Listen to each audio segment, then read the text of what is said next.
Okay, that's fine. That's That what we were works. waiting for. That's fine. That still All works. right, so today there's so many things going on today as Zoe and I connect for this. One of them is that Mercury is at the degree it's going to station direct at in July, July 23rd. I think it stations direct. Today, June 12th, Mercury's at at that degree. So it's opening up the energy. And we've already had some tech challenges. Yes, we have. So Yes, we can blame many. it on Mercury. Oh, poor Mercury, just Yeah. fair. But one of Yeah. the things I like to say about Mercury retrograde, and that's going to happen, it's going to go retrograde on June 29th, is like it's not about messing things up, even though sometimes it works that way. But what happens is we live in a left brain consensus reality. So we're very linear, logical thinking. That's how we've been trained. That's how we've been conditioned. Even if we think more from a right brain perspective or more creative perspective, we still have a lot of that training. Yeah. And the collective reality still operates from that place of more logical, linear, rational way of being. And when Mercury goes retrograde, it's um, it's shifting to a more of a right brain. So it's like that's why people get confused. Or like, oh wait, our left brain technology isn't working. Hmm. Isn't that interesting? And the thing is, it's going retrograde in Cancer, in the seasonal sign of Cancer, on the edge of the sacred hoop of stars with the star Procyon or Procyon, that's the star of the small dog. It's coming back to so at about at 26 degrees is where Cancer is where it's going retrograde. It's coming back to 16 degrees of Cancer, which is within a degree and a half of the star Sirius. And what's really another amazing thing about this is that is exactly what Jupiter did when it went retrograde last year and went direct this year.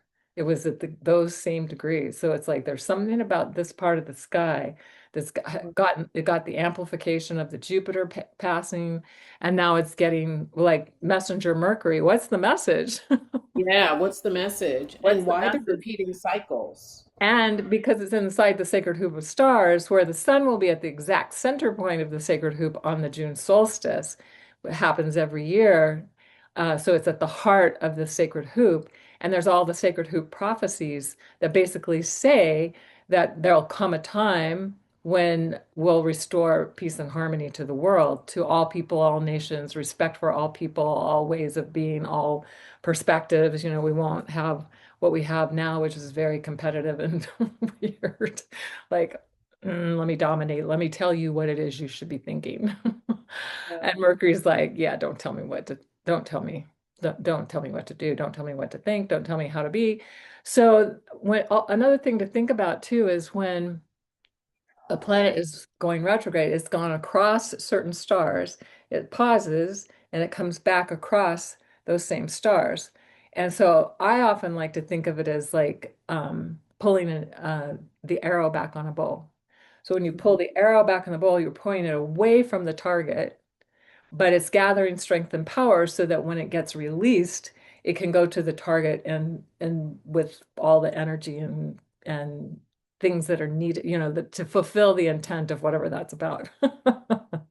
Mhm. So, so we've got that going on. Also, today, Uranus, which is very much the unpredictable, the change agent, the one that's going to change things up. And, sometimes we have to break things down so we can break through to someplace else.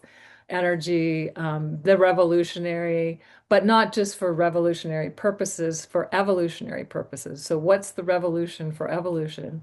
Today, Uranus is exactly square the nodal axis. The south node representing the past and the north node representing the future. So that past and future and Uranus and also Sedna, the dwarf planet that is with Uranus right now. So there she's also squaring them and her story is that she sank to the bottom of the ocean or she sank to outside of our awareness and our consciousness and now she's rising back up again. Um, and she's also the one that gave birth to all the sea creatures and blah, blah, blah. So very watery energy. And they're in Gemini, but but they're also inside the sacred hoop of stars. So we have this the from 0 degrees or 29 degrees Taurus, 0 degrees Gemini to 26 degrees Cancer is the path that the planets pass through this sacred hoop. And when they're at 0 Cancer, they're right at the center point where the plane of the galaxy intersects the plane of the solar system, galactic cross. So the circle of stars with a cross in the center of it. And the sacred hoop prophecies are that we will come back to a time of um, peace and plenty and illumination, or peace and harmony between all people, and that we won't have this, whatever the destructive forces have been for so long, that it all get mended and put back together, because we are all a part of the circle of life. And if there's many circles within one circle, is another way to say that. So what's the message Mercury has for us as it's going retrograde in this part of the sky? What's the message Uranus has for us? Like, what do we need to let go of and shift and no longer be attached to, and hopefully allow for this transformational process to take place. And then the sun at the solstice is currently right on the cross, and that can only happen every 26,000 years. So, I mean, it's doing it for 144 years. So from 1926 to 2070 is like the full window of being within a degree on either side of that cross. And 1962 to 2034 is the window of a half a degree on either side of that exact cross. So we're living in an extraordinary time. And I've been talking about this a lot. I can't talk about it enough. I just like, get really excited. And I'm super excited to see what the cards have to say, because what's the message? What's the message? And What's what does the all this message? mean? What Yeah. is the message? What is the message? Okay, they want this deck. Okay, fine. So, why all these repeating cycles and extraordinary occurrences that we'll ask that first. What is the message? Oh, okay. All right. Okay. Hmm. One more. One more. I never noticed how much this card looks like my friend Grayson. um. So the first thing we have here is this Seven of Swords, which is about deceit and thievery and all of those things. That sounds about right. Yeah, I think I'm understanding what the message is of like this time is what I'm hearing. Then we have the Eight of Wands, and that's about quick change and new information and lots of information coming in fast. And then we That have pretty this much Eight of sums it up. Right. And then we have this Eight of Pentacles, which this isn't like technically what this card would mean in reverse, but what this is showing me is this is about like not working so hard. We know the thievery is happening. We know the Seven of Swords is happening. Eight of Wands, we see it every day. Every day we're being bombarded. Bombarded, bombarded, bombarded with messages, with information about what's happening. And yet we have this Eight of Pentacles in reverse. If this Eight of Pentacles was in the upright, it would be like mastery, talent. I always look at this as a card of hard work. To me, it's like the work here, it is not the like hard work that we're used to doing. It's more about like not being in this Four of Pentacles energy. This Four of Pentacles energy is about holding on. Specifically, isn't it interesting that we have pentacles on pentacles? Yes. Holding on to our resources. Oh my God, I have to work so hard. I have to master everything. I have to be perfect at everything. When we see people that aren't working as hard, Right. I'll just steal it. So we need to drop some things. She's got her feet on the pinnacle. She's grabbing this pinnacle. She's got the pentacles on her mind. It's like too much attention. We're paying too much attention to the things we can hold, the things we can see, the things we can feel. And if we're holding them in a way, they might be limiting us as well, because if we're open and we let go, then Yeah. possibilities can come in that we've never even imagined. Yeah. Yeah. We're busy holding on to these things, but the real action is always the swords. The real action is always the mind. Because the mind makes the actions, if that makes sense. So we've got our eyes on the wrong thing here. Well, if we think about it, it's a decision that we make and then take action. It's like Right. the mind has to be involved in that. Like, oh Right. yes, I'm going to go do this thing, and then you go do that. Right. Yeah. We got our eyes on the wrong prize. Not wrong, but we're just paying attention. We're paying attention to these material things. But Yeah. but the game is in the mind. The game is in the mind. The power is in the mind to make things happen, to make things move. Oh. hmm What we're That's why they look like they're winning because they understand this is a mind game. right. Wow. Black Moon Lilith in Libra, you deserve balance. This is not Uh-huh. a card of balance. This is not an energy of balance. You deserve balance. Um, Card number 7, divine number 7. You deserve balance, okay? Relationships are a delicate balance. Black Moon Lilith in Libra indicates that resolution starts within you, in the mind. You may currently be experiencing power struggles with others, and it's up to you to change if you want to break the cycle. Black Moon Lilith in Libra can create a feminine shadow around relationships, balance, love, and beauty. Venus is the planetary ruler of Libra and evokes the energy of the fertility goddess of ancient Rome. As I wear my necklace that my friend brought From me from ancient Rome this Rome. afternoon. Symbolized by the scales, Libra represents the balance, duality, and dynamics of relationships. There's also something there about duality for me. I'm going to read on that. Peace and harmony with others are resolved within. Don't deplete yourself by giving from an empty cup. Peace and harmony with others are resolved within. They're not resolved from holding on. Externally, like getting your validation, your money, your success, your recognition from outside of you. It comes from inside of you. And I They're all love that it's that the Venus card or connection to Venus card showed up, because today Venus has entered Leo.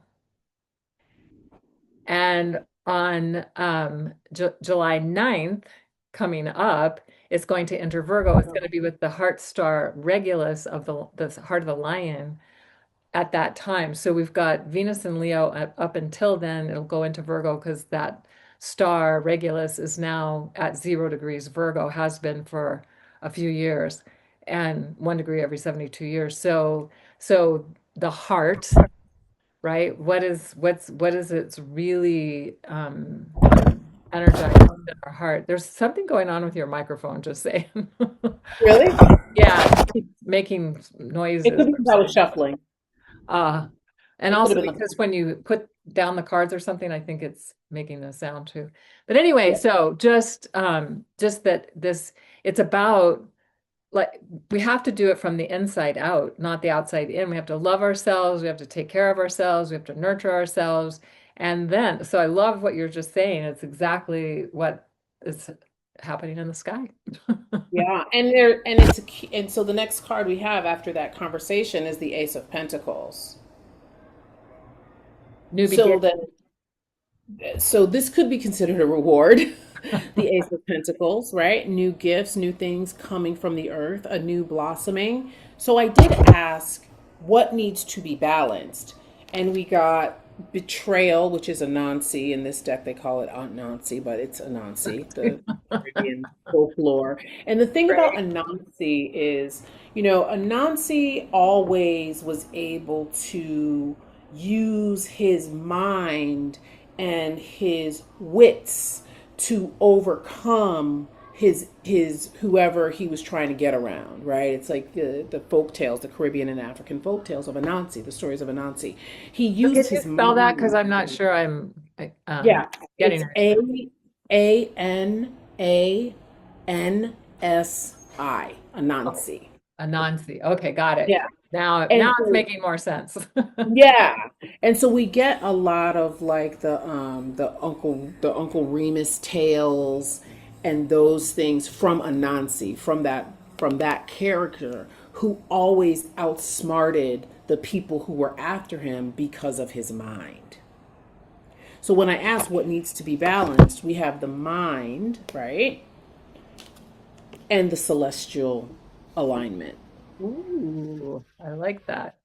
So That's this tells me, how do we balance this stuff? What are they trying to show us? We're talking about what's happening in the celestial, and here is celestial alignment right here. They're like showing us that number one, again, not focusing on the betrayal, just like the Seven of Swords, not focusing on that. Tap into that celestial alignment. Tap into the mysteries that we talk about every single month. Every month, it's like a new celestial happening. right. Every month, it's like something we've never seen before in the Right. sky. Pretty much seems that way, doesn't it? And we have also will have a new moon, a full moon, planets entering new signs, going retrograde, catching up and connecting with each other. I mean, there's always something going on, it seems, for sure. And so many rare events. I mean, we started this year out with a Venus-Mars Sun conjunction that hadn't happened in 32 years. And then we had the Saturn Neptune conjunction that hasn't happened in over 6,000 years at the zero Aries point. Yeah. Um, yeah, They're so I like, mean, like, tune right? in. Yeah, Like, no, that's not it. It's like tune right. into the celestial alignment. Put your mind on what's happening. Put your mind on like what looks like a mystery, but that's not the right word. It's not the celestial mystery. It's like and it's not like celestial happenings. It's like the miracles, the An fantastical. expanded perspective, perhaps, as well. I think That's it. about the Uranian square to the nodal axis, the past and the future. So Yeah, what do we need to let go of in the past so we can move to the future that we are seeing or we're having that's that it. celestial perspective That's it. of, yeah, that, yeah, I love And that. and they're and they're saying try it. They're just saying like try, just experiment because we understand bills got to get paid. Like we do live in a material world. Like I get it, but they're also saying just give this a try.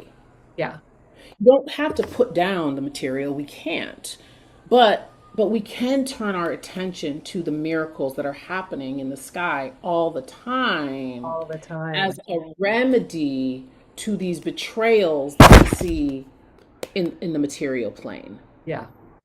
So one of the things And you can do is go outside in the evening after the sun has set and see Jupiter and Venus. Now, a few days ago, Venus was below Jupiter. Now Venus is above Jupiter. But you can also see how much brighter Venus is than Jupiter, and Venus having just entered Leo mhm, is a good time to go in and check that out um, as well. So that's another way to tune into the celestial. It's like, oh, they're mhm, beaming energy to us and that's it. information and insight to us from this most amazing part of the sky. So So, yeah. so that we can another card of alignment, which Ah, is exactly what you're saying, right? They're I love it. beaming stuff in. They're offering us these cups. This is not us with other people in this conversation. This is us with our celestial partners. I So love the align lion to and the that wings energy. above too, so that that energy of just thinking about Venus having just moved into Leo. Uh, and Yes. then, of course, later in July, the sun will move into Leo, and Jupiter's moving into Yes. Leo. We're going to have Jupiter in Leo for the first time on, I think it's June 29th for some time zones, June 30th for other time zones. So big, big Leo energy getting ready to, and so how do we love ourselves? I think that's the biggest question. And And how do we do it in a healthy way that we're not needing external validation? We have it from within. well, I think what they're also saying is, and don't be afraid to ask. Like you're saying, go Yeah, out in the night sky. Like go out in the night sky and ask for some things. right. Ask for the courage of Leo, last card, to be that fool, to take that leap Ah, of faith. take the leap of faith. Yeah. Yeah, because unless we're willing to take a leap of faith, we'll never go into new territory. We'll That's just stay right. where we've always been. That's Yeah. it. Yeah. Take a leap of faith. Take a leap of faith. Let the stars guide you. Let the stars embolden you. Align yourself to your, and they're saying specifically celestial partners. Think of us as celestial partners. Yeah. Beautiful. Yeah, Beautiful. I Love love that. that. And this is a card of partnership too, right? This Two of Cups. This is a card of Yeah, partnership. exactly. Oh my goodness, that's so good. Yeah, I Yeah, like it. I love I it. like it. Look up. Look up. Yeah. Right? Expand your vision and your sense of Expand. These possibilities. these folks Expand don't look it. happy. Yeah. Yeah, they don't. These folks look a little bit happier. That's right. They just Look definitely, up. yeah. Yeah. I I love it. love I it. love it. So good. So Yeah. good. Me too. Any Me too. last words or do you feel complete? That's all I got. Look up. All right. Good. So hopefully this was inspiring and we'll see you next time. Bye.